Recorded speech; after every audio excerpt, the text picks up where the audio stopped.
Right, welcome to another edition of the Desert Dash Chronicles, powered by our good friends here at Cycletec.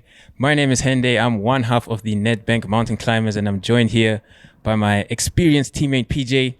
PJ is going to tell us about the Desert Dash, going to tell us how to prepare for the Desert Dash. So, PJ, my first question for you today is: tell us about how difficult is the Desert Dash really? Give the people some insight. How difficult is this challenge? The Desert Dash, it is mental, but it's like life, eh? So it has a lot of climbs. If not the climbs that get you, it's the heat that gets you. If not the heat, it's your hydration, you then training, because it's 10% physical and 90% mental. So now speaking of that training, how does one get ready to cycle across the Namibian desert? What does that training have to look like? So you already start out like 6 months earlier, so that you build a base.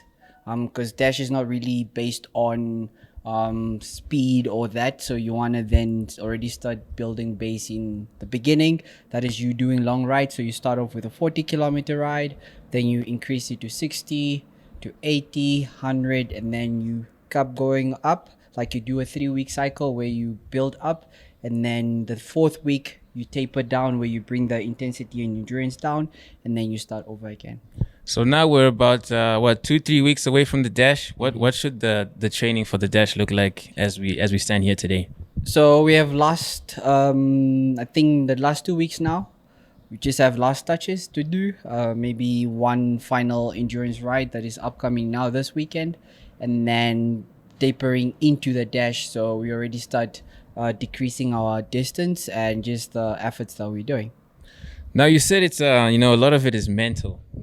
On the few rides that we've been on together, there comes a point where physically, you're finished. There's not much you can do. It's really mentally where I start to struggle. Where I'm like, why am I even on here? So, how do you stay mentally motivated, and how do you keep sharp to finish this long desert dash? So the dash for me is like life, as I stated.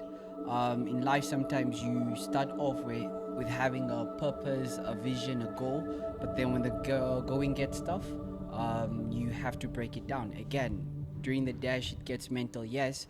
Like the ride that we went, you didn't know what you signed up for.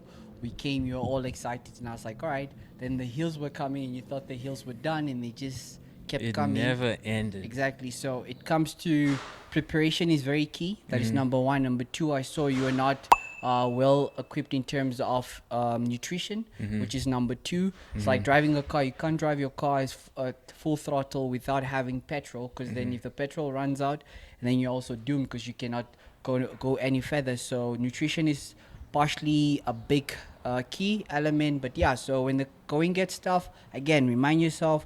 And that is why Dash as a team, as a two-man, the team is as strong as the weakest link. But then again, we all need each other, and that's where the motivation comes in, and strategy plays a big role. Now, I want to talk about food, like you mentioned, nutrition. I don't know about you, but personally, I'm always hungry on the bike. After 10 minutes, 15 minutes, I'm basically starving. So what does the nutrition look like on a bike? When should you eat? How much should you eat? What should you eat? Is there good food, bad food? I'm a fan of the bars, but also, I honestly like to eat sweets as well as I'm riding. So yeah, give us some insight into the fuel needed for the desert dash. The fueling, again, like you asked a very key question, like, all right, cool, we are 2 weeks out of the dash. So now we also start carb loading, because the dash is not one, or you don't accomplish your dash on the day. Whatever you do leading up to dash, that's where you put in the work, and come the dash day, you just go collect your positioning and what the work you put it that you had put in.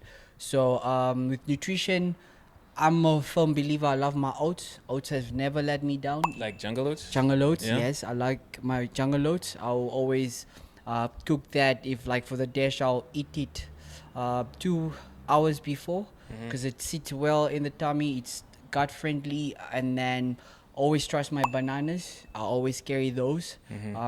Helps with cramps and just easy for the body to digest. dash day, I always try and have a light meal. So I'll stick to white protein. This is your chickens, your fish, but chicken mainly, because fish, if not cooked well, can also go a bit deadly. Yeah. So I'd like to go with my clean chicken, not too much spice because I don't want it greasy, like chicken strips. That will help. And then like in the car, I'll have my chicken strips, I'll have my macaroni or pasta. I like it clean. And then my baby potatoes with salt. Those are also very essential. And then on the bike, I'll carry my energy drink, which is now like, even with the tailwind, you saw the one that I gave you, they had just launched their 90-gram cubs. Okay. Is that those honey gels? No. The one I gave you, the energy drink that was in the Oh, bottle. yeah. So that kept us, or kept me rather, fuel then. So yeah, and then bars, like the far bars also get you there. Power bar, I always go for my hydro or my smoothie gels. So, and then yeah. I've heard about people eating boerewors during the desert dash. Is that a good option also? Yes, it is. It has its cons and it has its pros. Because then what they're chasing is they're trying to chase for creatine. Because Boerewors has also that creatine. You have a bit of fat, and with fat, we know fat is it burns slow. It's a slow burning fuel that you can accustom, or you can compare to you having a diesel, where the diesel burns slower compared to petrol. So yeah, that is okay. But then if you're a person that has gut sensitivity, I would say stick to keep it simple. Simplicity will get you further. So again, stick to what you have been using during your training. So if that's bananas, baby potatoes, some bars, and gels are also okay, but you have to also be equipped, because the more gels you eat, it's good. It goes straight to the muscles, but also it can give you some gut problems. So now this will be your 10th desert dash you're doing? 11th maybe even?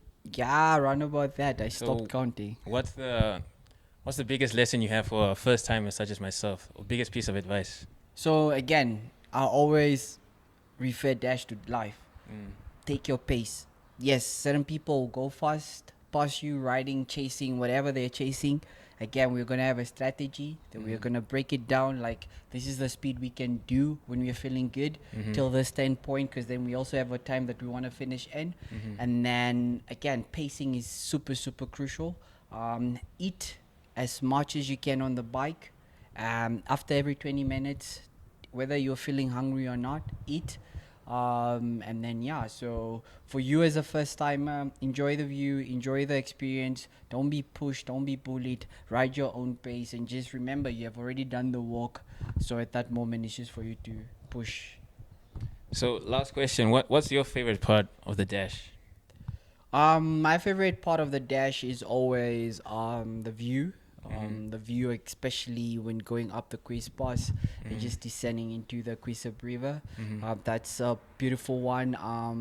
And again, just a lesson one always takes away from this. And again, coming from Pay, where I used to coach the kids, this was always a good year ending thing where we can test them and put them onto the bicycle, where they then see, oh wow, whatever year I had, it was hard, but I overcome the dash, and I can overcome anything in life. So just the lessons that the dash gives you, and just leading up to the dash, those are the memories or the views that I always love about the dash.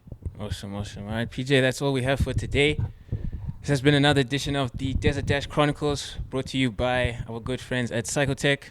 We'll see you again next time.